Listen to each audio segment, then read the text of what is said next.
डगर पर वो चला, वहां ना सूरज ढला।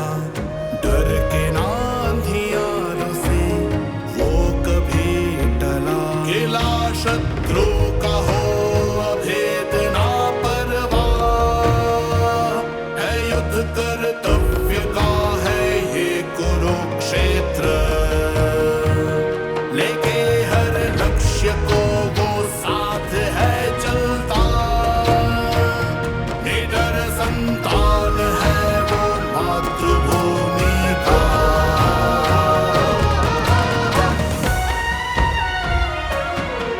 इस देश की उत्थान की वो नींव रखता हर डगर। इतिहास हाँ इतिहास, वो इतिहास रचता हर पहर।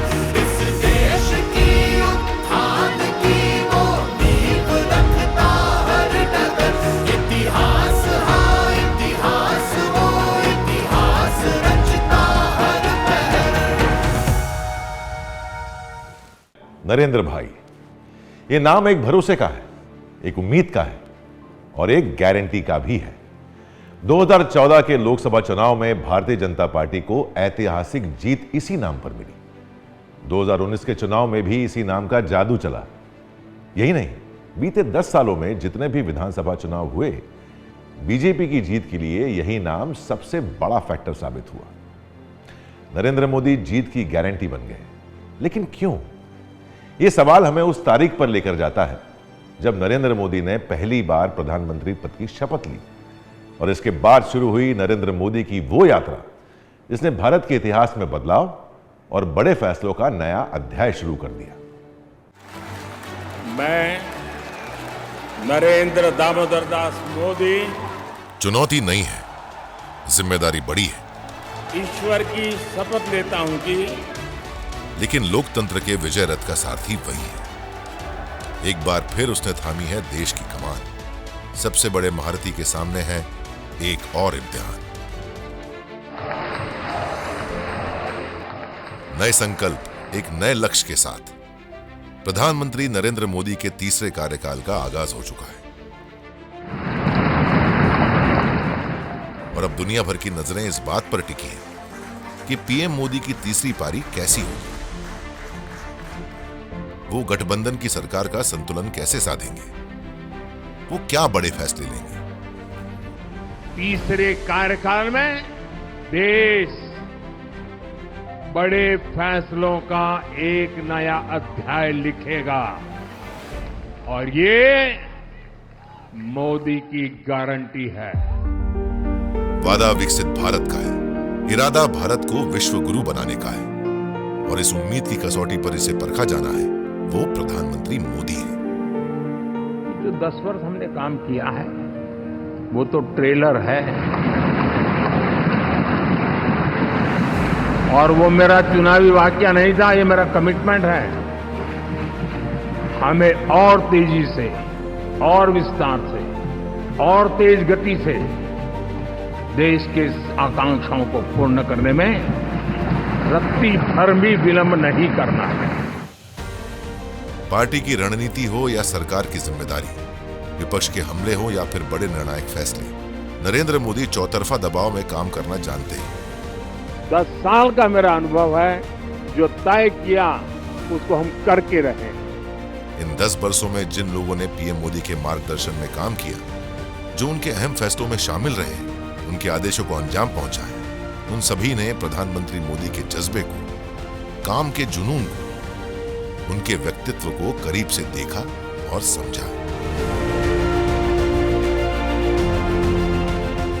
तो कई बार उनसे मिलने का अवसर मिला, सुनते रहते हैं, पर समझने की कई एफर्ट लेते हैं। प्रधानमंत्री जी जब पूरी ब्रीफिंग वगैरह हो जाती थी तो वो हमेशा मुझे कोई ना कोई एक किस्सा सुनाते थे। जब भी honourable prime minister arm forces personal के साथ मिलते हैं तो जो उनकी जो कनेक्ट होती है वो बिल्कुल दिल से होती है। ग्रेटेस्ट लिजनर है, ऑब्जर्व करता है। एक दशक में पीएम मोदी ने सरकार और सिस्टम के काम के तरीके को बदला, उनकी सोच बदली और यही वजह है कि बीते दशक में मोदी कई साहसिक और ऐतिहासिक फैसले लेने में कामयाब रहे।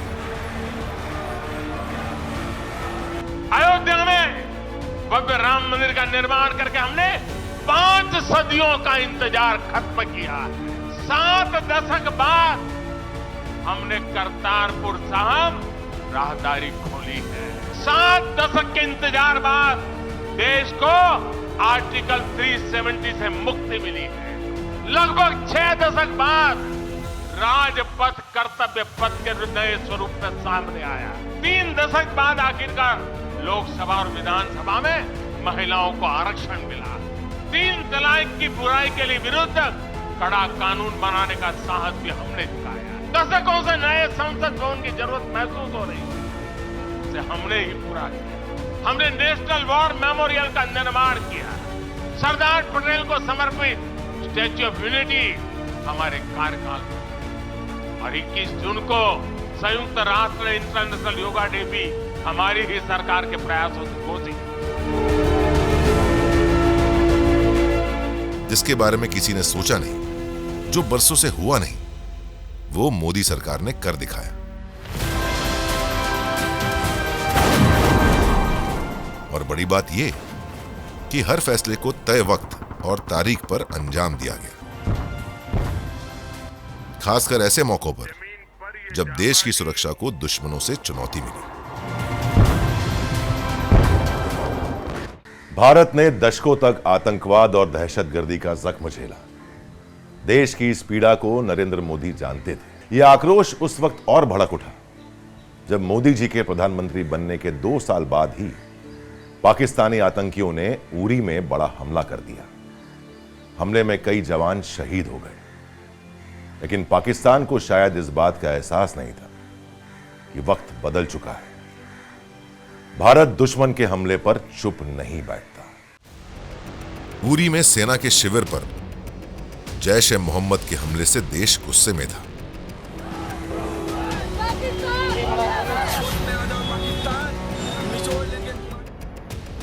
प्रधानमंत्री मोदी देश की इस भावना से वाकिफ थे, और फिर इसके बाद जो हुआ उसकी कल्पना भी किसी ने नहीं की थी। 10 दिन बाद ही उरी हमले का जवाब सर्जिकल स्ट्राइक से दिया गया। आजादी के बाद भारत ने पहली बार ऐसा एक्शन लिया था। पीएम मोदी खुद जोखिम भरी इस कार्यवाही पर लगातार नजर बनाए हुए थे। मैं जानता हूं कि ये बहुत बड़ा रिस्क था, और रिस्क मुझे राजनीतिक फायदे और नुकसान वाला रिस्क मैं कभी सोचता नहीं। मेरे जवान, उनका कोई नुकसान नहीं होना चाहिए, क्योंकि वो हमारे शब्द पर जिंदगी लगाने के लिए निकल पड़े।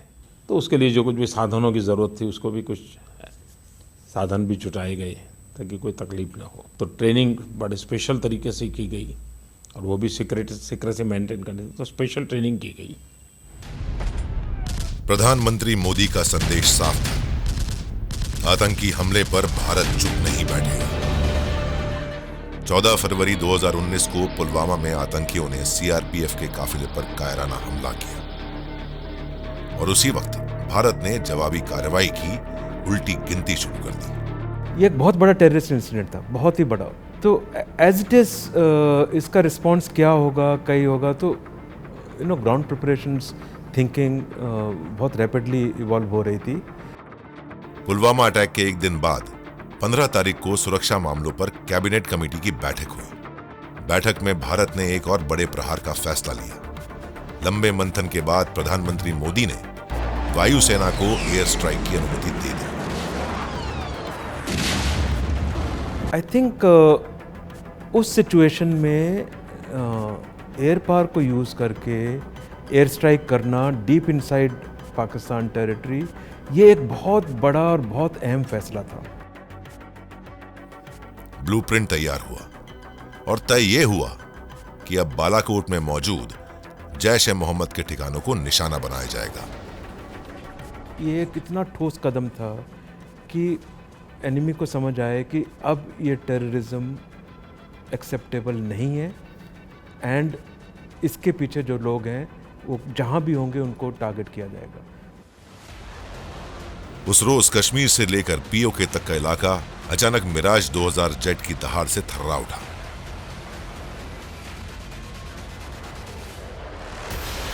तड़के 3 बजे जेट फाइटर एलओसी पार कर बालाकोट पहुंच गए, और फिर देखते ही देखते उन्होंने आतंकी संगठन जैश ए मोहम्मद के ठिकानों को तबाह कर दिया।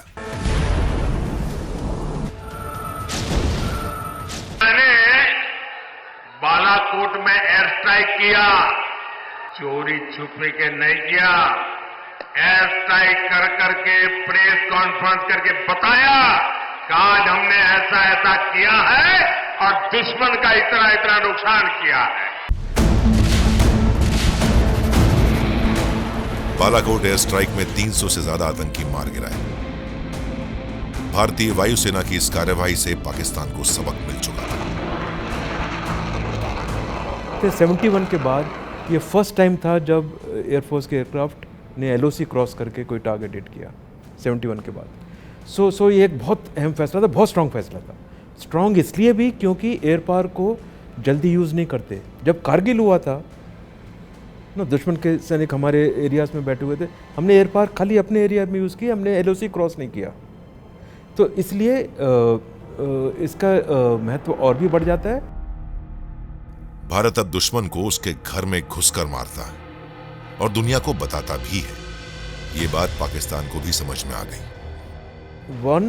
एक पाकिस्तान को क्लियर मैसेज गया कि हम एयर पावर भी यूज़ कर सकते हैं, टेररिस्ट कहीं भी सेफ नहीं है, टेररिज्म अनएक्सेप्टेबल है। वो जो न्यूक्लियर उस पर ये जो मुद्दा उठाते थे कि हम कभी ऐसा नहीं कर पाएंगे, वो एक हमने स्ट्रेटजिक स्पेस को डेमोन्स्ट्रेट कर दिया जहाँ पे एयर पावर यूज़ हो सकती है विदाउट एस्केलेशन। तो इसके बाद एस्केलेशन कंट्रोल किया गया, एस्केलेशन इसको सिचुएशन को आउट ऑफ हैंड नहीं जाने दिया। ये सब एक बहुत बड़ी अचीवमेंट थी। बालाकोट एयर स्ट्राइक के बाद विंग कमांडर अभिनंदन की डंके की चोट पर पाकिस्तान से वापसी हुई। जाग रहा है देश मेरा, हर भारतवासी जीतेगा। सौगंध मुझे इस मिट्टी की, मैं देश नहीं मिटने दूंगा।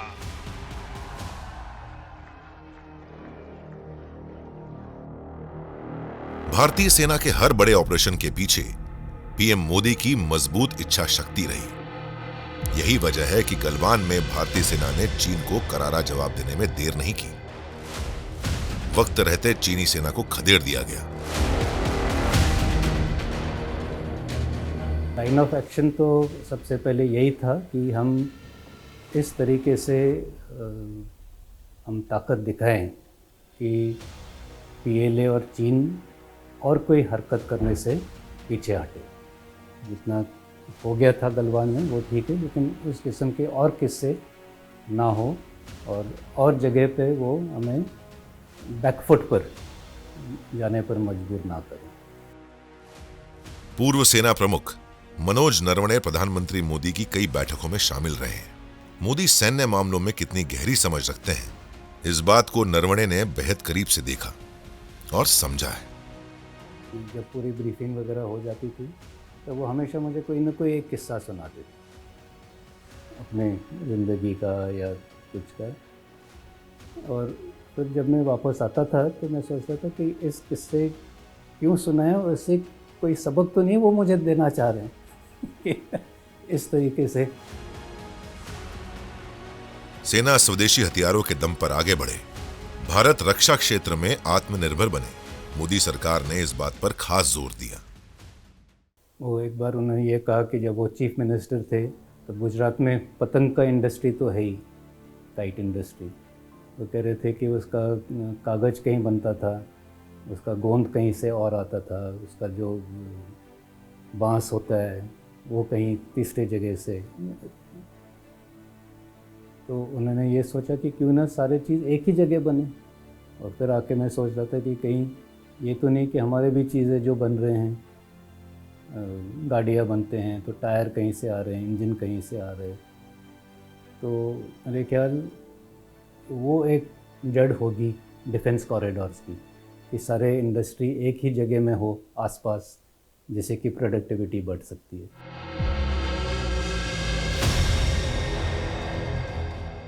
और अब तो भारत हथियारों के निर्यात की तरफ कदम बढ़ा चुका है।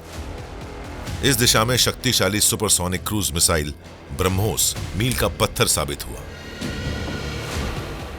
ब्रह्मोस विश्व की सबसे फास्ट सुपरसोनिक क्रूज मिसाइल है, सबसे तेज। 300 किलोमीटर जाने के लिए ये करीब 5 मिनट का समय लेती है। विश्व की कोई भी क्रूज मिसाइल आप ले लीजिए, वो कम से कम 20 मिनट से लेकर के 27-28 मिनट तक का समय लेती है। उसके अलावा इसकी पिन पॉइंट एक्यूरेसी जो है, हमने 110 से ज़्यादा फ्लाइट ट्रायल कर लिए हैं। और कॉस्ट के हिसाब से देखें, जहाँ पर एक मिसाइल हमारी काम करती है वहाँ पर उनकी 2 या 3 मिसाइल्स लगती हैं, तो हम कॉस्ट के हिसाब से भी बेहतर हैं। हमारी मिसाइल को 10 साल तक उसको कुछ करने की ज़रूरत नहीं है, छेड़ने की ज़रूरत नहीं है, वो मेंटेनेंस फ्री है। ब्रह्मोस मिसाइल के जरिए भारत ने रक्षा निर्यात में धमाकेदार एंट्री की है। ब्रह्मोस की खरीद को लेकर भारत और फिलीपींस के बीच बड़ी डील हुई थी। ये बात शायद ही लोगों को मालूम है कि इस डील को अंजाम तक पहुंचाने में प्रधानमंत्री मोदी का बड़ा रोल था। तो जब बच्चे को बाप की ज़रूरत होती ना, पिता की ज़रूरत होती है, तो उस समय अंगुली पकड़ के वो चलता है, कभी गिरता है, कभी संभलता है। तो मैं समझता हूँ पिछले 2022 जनवरी से लेकर के अभी ये जून 2024 आया है, तो करीब 2.5 साल में हमने बहुत सारे उतार चढ़ाव देखे और बहुत सारी जगहों पर हमको कष्ट आए। तो मुझे ऐसा लगता है कि जहाँ जहाँ पर हम लड़खड़ा रहे थे, हम कहीं गिर रहे थे, तो हमको कहीं ना कहीं ढाढ़स बनाने के लिए कोई था शायद। और मैं समझता हूँ कि प्रधानमंत्री जी उस रूप में थे जिस रूप में वो हमें बार बार उठो, चलो, लो, आगे रास्ता है।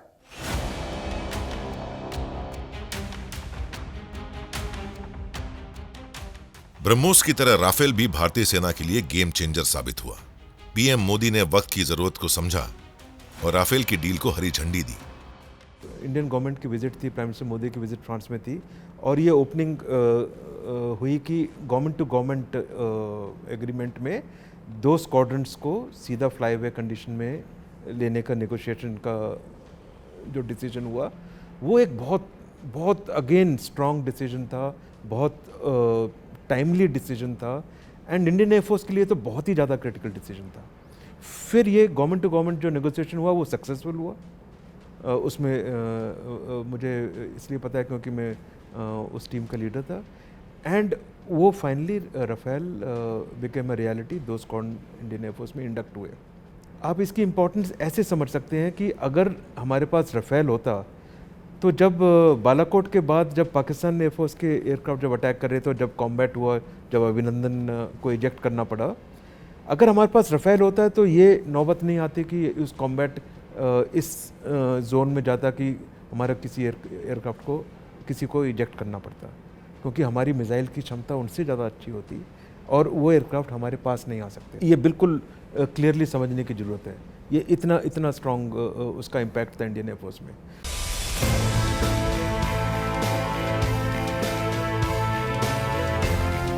प्रधानमंत्री मोदी रक्षा क्षेत्र के कई बड़े बदलाव के सूत्रधार बने।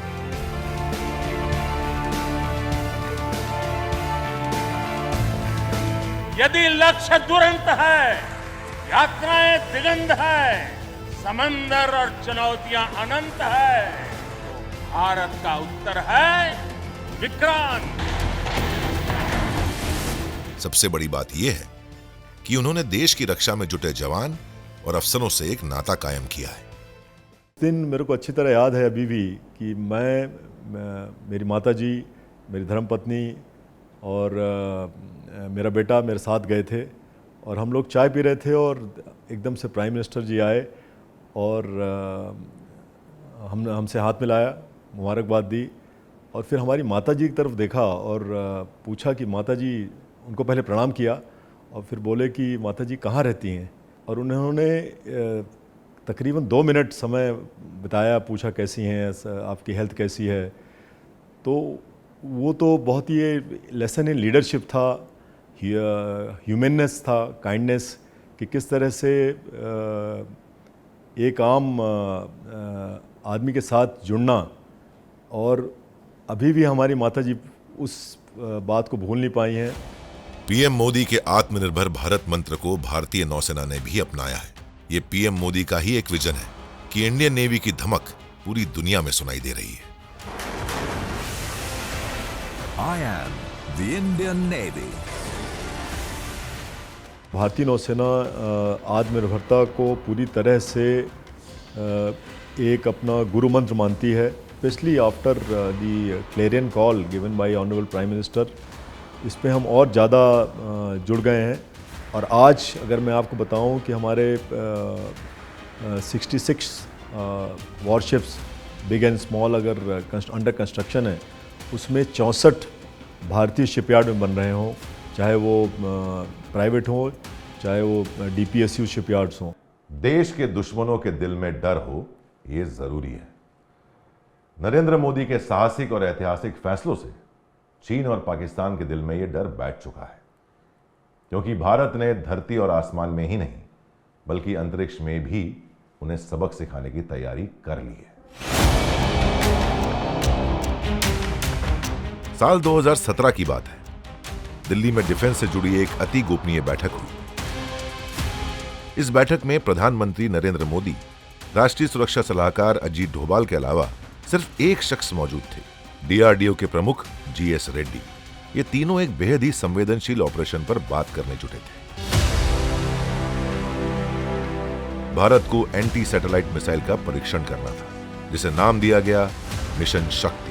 स्पेस का क्षेत्र में डिफेंस के लिए कुछ करने तो ये एक महत्वपूर्ण मिशन होगा बोल के सोच के एक एंटी सैटेलाइट टेस्ट करेंगे बोल के सोचा था। इसी के बारे में हमको बुलाया था और मैं और national security adviser Ajit Doval ji PM साहब को प्रेजेंटेशन दिया था टेक्निकलिटीज़ के ऊपर। एंटी सैटेलाइट मिसाइल के जरिए अंतरिक्ष में किसी भी देश के सैटेलाइट को ध्वस्त किया जा सकता है।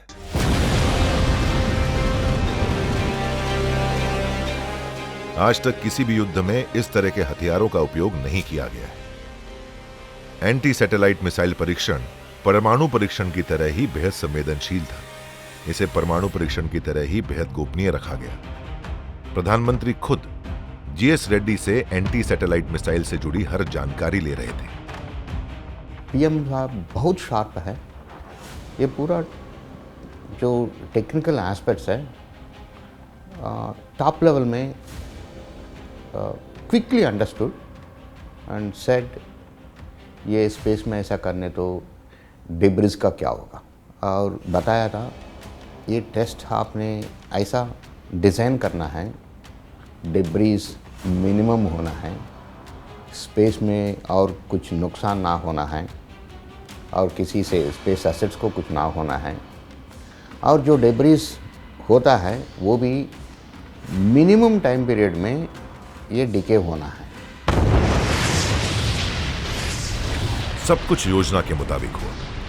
27 मार्च 2019 को सिर्फ 3 मिनट में एंटी सैटेलाइट परीक्षण को अंजाम दिया गया। परीक्षण के दौरान धरती से 300 किलोमीटर की दूरी पर अंतरिक्ष में एक माइक्रो सैटेलाइट मार गिराया गया।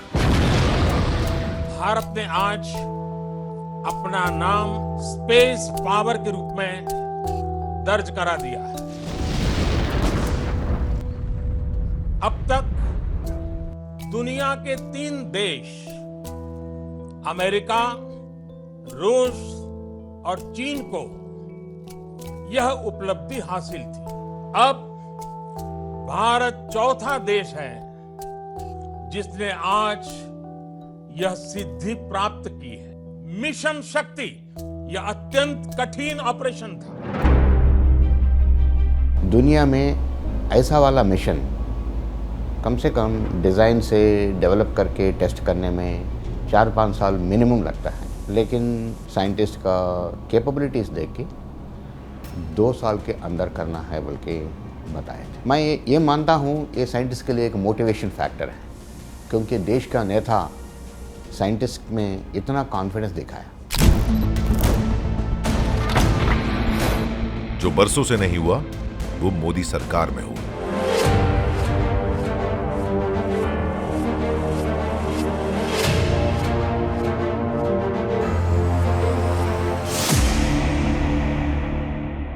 बीते 10 वर्षों में देश के कई बड़े प्रोजेक्ट्स, बड़े मिशन इसलिए कामयाब हो पाए क्योंकि उनके पीछे PM मोदी थे, उनकी संकल्प शक्ति थी।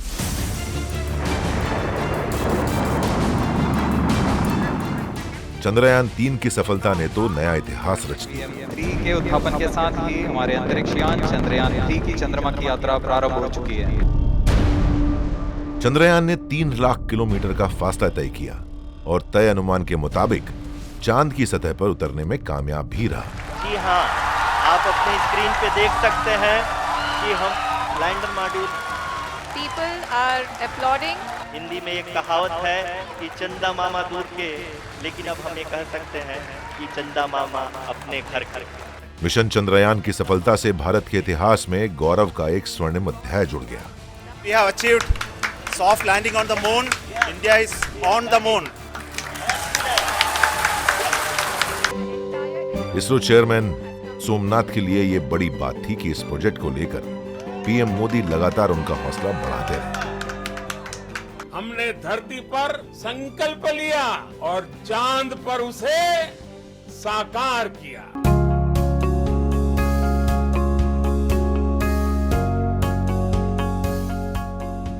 पीएम मोदी किस तरह नए रिसर्च को जानने समझने को उत्सुक रहते हैं, ये इसरो चेयरमैन सोमनाथ ने बहुत करीब से देखा है। एक वाकया तो ऐसा है जिसे सोमनाथ कभी भूल नहीं पाएंगे।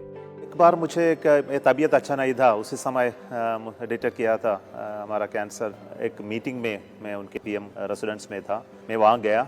उसी समय मुझे पूछा कि ये डिसीज़ कब डिटेक्ट किया और कब ऐसा है, कहाँ हम ट्रीटमेंट लेते हैं, इसके बारे में मुझे पूछा। और उसी समय आज कुछ समय उन्होंने बहुत चिंतित रखा, उसने कुछ नहीं बोला। मुझे ऐसा लगा कि वह इमोशनल है इसके विचार में सोचकर। आसमान में सिर उठाकर घने बादलों को चीर रोशनी का संकल्प ले, अभी तो सूरज उगा है। दृढ़ निश्चय के साथ चलकर हर मुश्किल को पार कर घोर अंधेरे को मिटाने, अभी तो सूरज उगा है।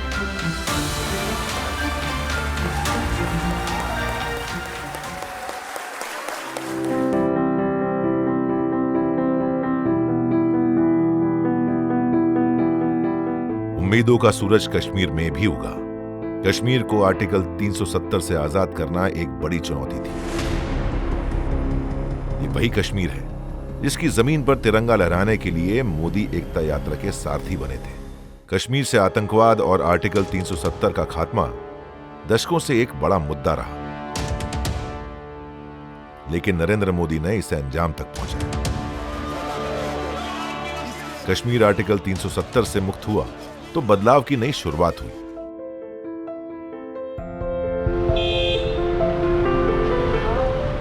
अब आर्टिकल 370 और 35A बीते हुए इतिहास की बात हो जाने के बाद उसके नकारात्मक प्रभावों से भी जम्मू कश्मीर जल्द बाहर निकलेगा, इसका मुझे पूरा विश्वास है।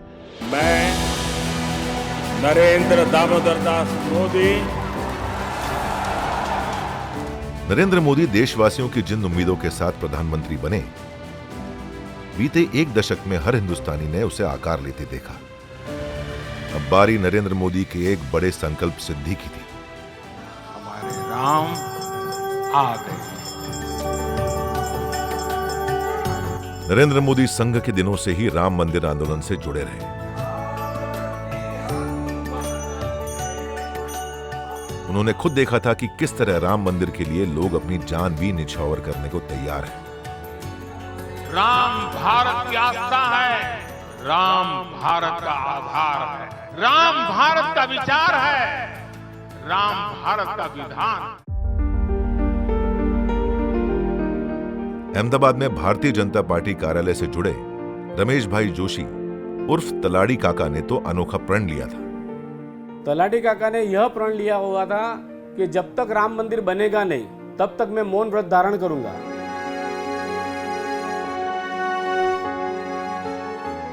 तलाड़ी काका का मौन व्रत जीते जी टूट नहीं पाया। राम मंदिर बनने से पहले ही उनका निधन हो गया।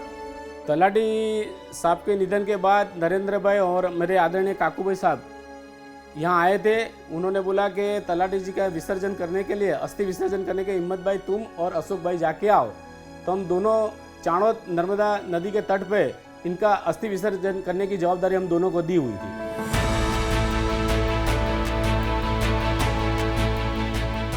अयोध्या में राम मंदिर निर्माण की रूपरेखा कैसी हो, इसे किस तरह बेहतर बनाया जाए, इस बारे में नरेंद्र मोदी लगातार खबर लेते रहे। यही नहीं, उन्होंने मंदिर निर्माण समिति को महत्वपूर्ण सुझाव भी दिए। उन्होंने कहा यदि रामनवमी के दिन ऐसी व्यवस्था हो कि सूर्य की किरणें शिखर से आकर भगवान रामलला को 12 बजे उनके माथे पर आकर गिरें तो अच्छा लगेगा। हमारी वैज्ञानिक जो लेबोरेटरीज हैं, संस्थाएं हैं, उनसे अनुरोध किया गया, वो इस कार्य में जुटी। उन्होंने इसका एक समाधान भी निकाला, मॉडल भी क्रिएट किया।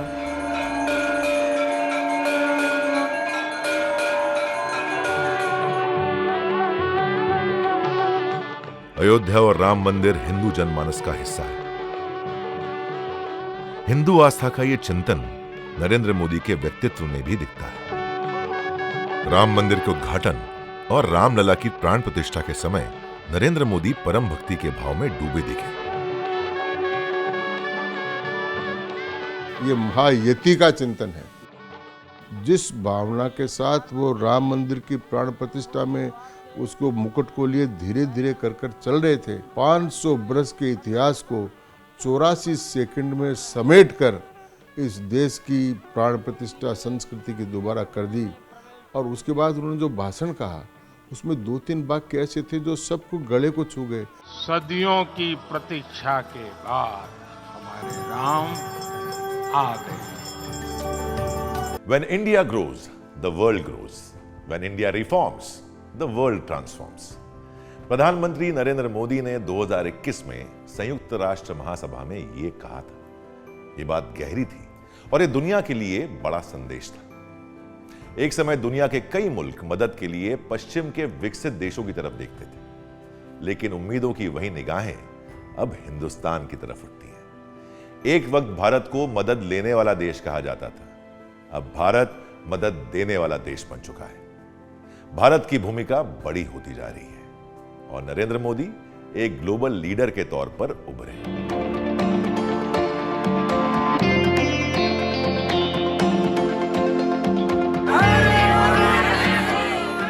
दुनिया के नक्शे पर आज भारत एक बड़ी ताकत है। ऐसा भारत जो सहयोग और समर्थन की बुनियाद पर दोस्ती के हाथ बढ़ाता है, जो दुश्मनों के लिए दंड और सख्ती का रास्ता अपनाता है। भारत की विदेश नीति को नई धार मिली है, तो इसका श्रेय प्रधानमंत्री मोदी को ही जाता है।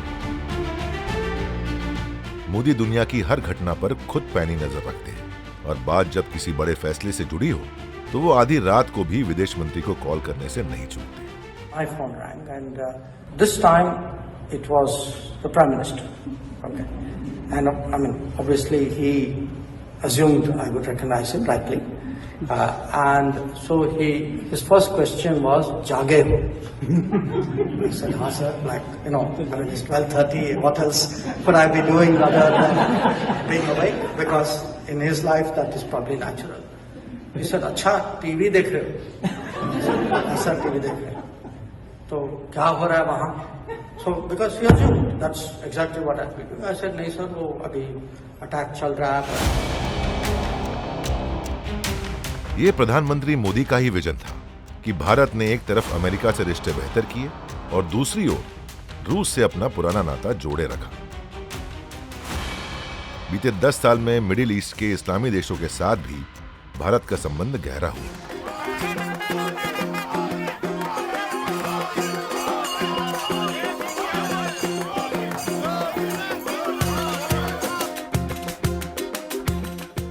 ये भारत के लिए बड़ी बात है कि सऊदी अरब, यूएई, बहरीन, मिस्र जैसे कई देशों ने प्रधानमंत्री मोदी को सर्वोच्च राष्ट्रीय पुरस्कार से सम्मानित किया।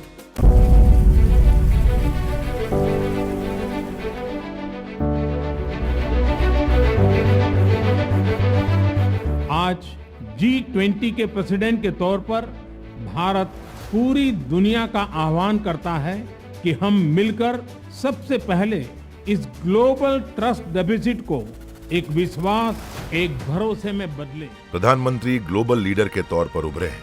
वो दुनिया के लोकप्रिय नेताओं में से एक हैं।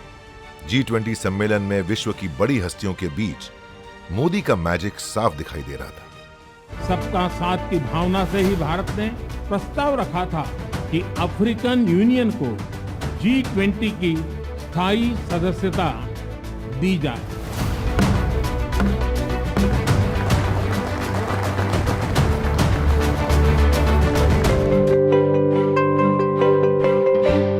दुनिया की बदलती राजनीति के बीच भारत भूमिका बढ़ती जा रही है, क्योंकि भारत ना किसी खेमे में शामिल हुआ और ना ही किसी के साथ पक्षपात किया।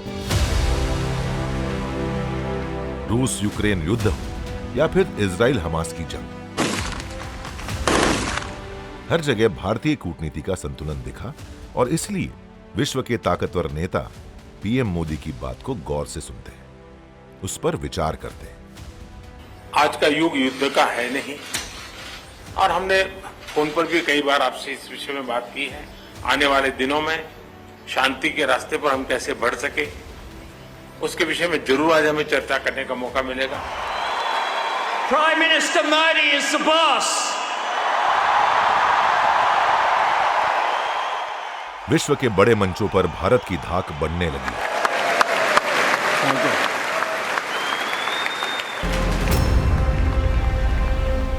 तो इसकी एक बड़ी वजह है देश की मजबूत होती अर्थव्यवस्था। भारत दुनिया की तीसरी सबसे बड़ी इकोनॉमी बनने की राह पर है। पीएम मोदी ने 2047 तक विकसित भारत का लक्ष्य रखा।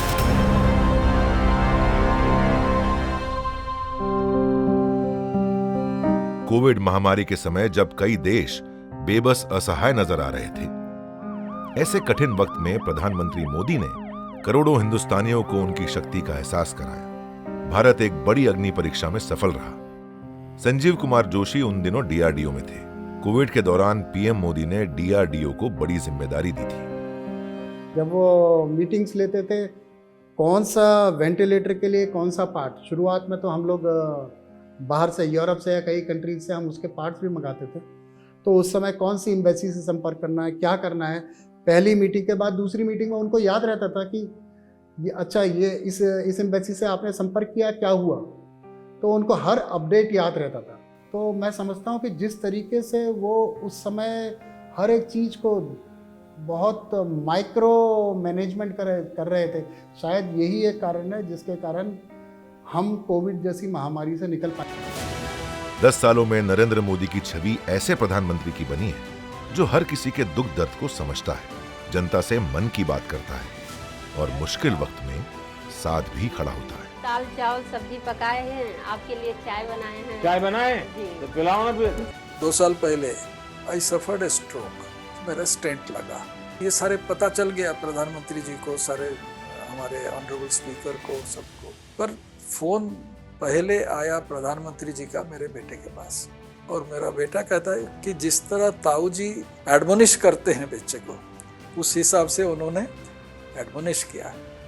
तुम्हें पता कैसे नहीं चला कि इस तरह हो रहा है? 3 दिन तक वो सफ़र कर रहे थे और हॉस्पिटल आने में। That shows the amount of affection he has अपने हमारे परिवार के साथ, जो मैं कभी भूल नहीं पाऊंगा। नरेंद्र मोदी लोगों से जुड़ना जानते हैं। यही नहीं, उन्होंने प्राइम मिनिस्टर ऑफिस की ताकत को आम आदमी से जोड़ने की कोशिश की है। वो खुद घंटों काम करते हैं। 73 साल की उम्र में जब इंसान पर थकान हावी हो जाती है, ऐसे समय में वो ऊर्जा से भरे हैं। नरेंद्र मोदी को करीब से जानने वाले, उनके साथ रहे लोगों ने उनकी इस खूबी को बरसों पहले ही देख लिया था।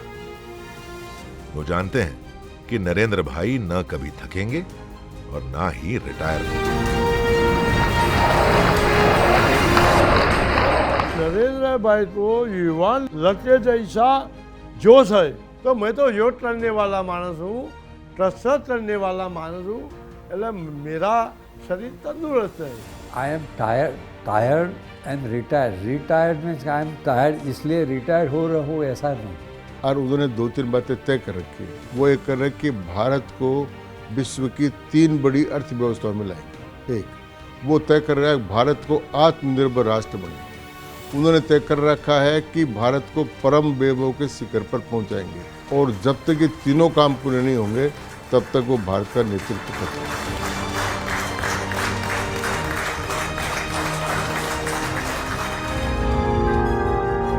अरे नरेंद्र,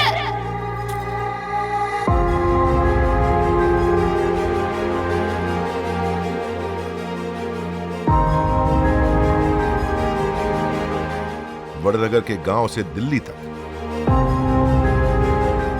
संघ से लेकर भारतीय जनता पार्टी तक, आम कार्यकर्ता से लेकर प्रधानमंत्री पद तक नरेंद्र मोदी ने एक लंबी यात्रा तय की है। ये यात्रा अभी जारी है क्योंकि नरेंद्र भाई ना अभी थके हैं ना रुके हैं।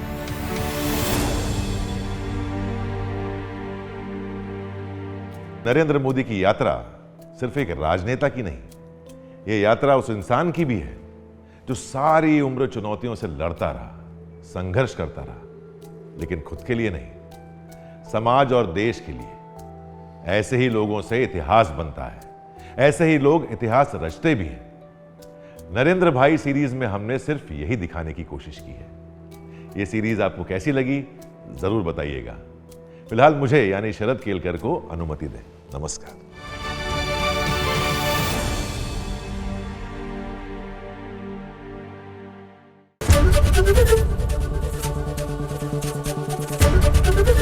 एबीपी न्यूज आपको रखे आगे।